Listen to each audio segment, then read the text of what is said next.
많이 물어보시는 것 중에 하나가 물세안이에요. 누구는 물세안으로 효과를 봤다. 누구는 물세안으로 오히려 역효과를 봤다. 말들이 많죠.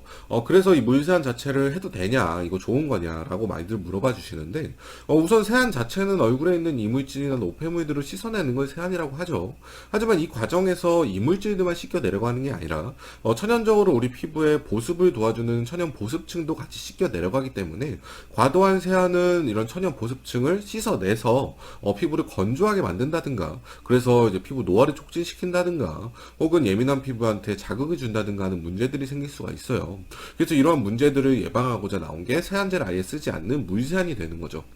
그렇기 때문에 얼굴에 씻어낼 것이 많이 없으신 분들 같은 경우에는 자극이 적은 물세안이 효과적이겠지만, 얼굴에 씻어낼 것이 많은 분들 같은 경우에는 세정력이 적은 물세안이 오히려 문제를 일으킬 수 있는 안 좋은 세안 방법이 될 수 있는 거겠죠.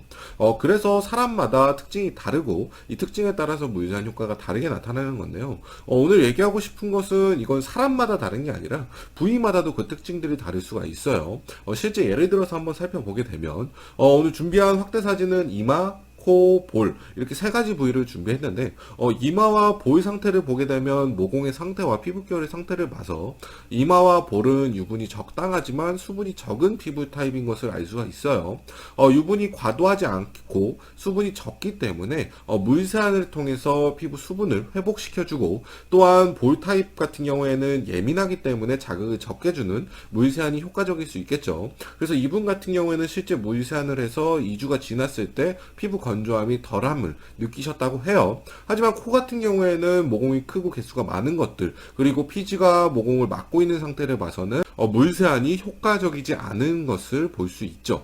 하지만 이분은 물세안이 효과적일 것 같아서 실제 피부가 개선됐기 때문에 전체적으로 물세안을 계속해 주셨대요. 그 결과 전후 사진을 비교해 보게 되면 물세안 전보다 물세안 후에 코 부분 확대 사진을 비교해보면 모공을 막고 있는 피지의 수가 더 많아지고 피지 양이 더 많아진 것들을 볼 수가 있겠죠. 이분 같은 경우에는 볼과 이마는 물세안으로 효과를 봤지만 코 부분은 물세안으로 오히려 역효과를 본 사례가 될 수 있는 거겠죠. 이렇듯 같은 사람이어도 피부 부위별 특징에 따라서 관리 방법을 다르게 적용시켜야 되는 거고요. 그래서 이분 같은 경우에는 아침에 전체적으로 물로 헹궈주시고 세안제를 코만 사용하고 다시 헹궈줌으로써 다른 부위는 물세안 효과를 볼 수 있지만 코 부분은 세안제를 사용해서 말끔하게 피지들을 정리해주는 그런 맞춤형 관리가 필요한 상태였고요. 이렇듯 피부 부위별로 맞춤형 관리가 들어가야 되는 거기 때문에 저희가 저희 앱에 이마, 코, 볼턱, 눈가 이렇게 5가지 부위로 나눠서 피부 타입을 측정할 수 있게 해놓은 게 그 이유인 거고요.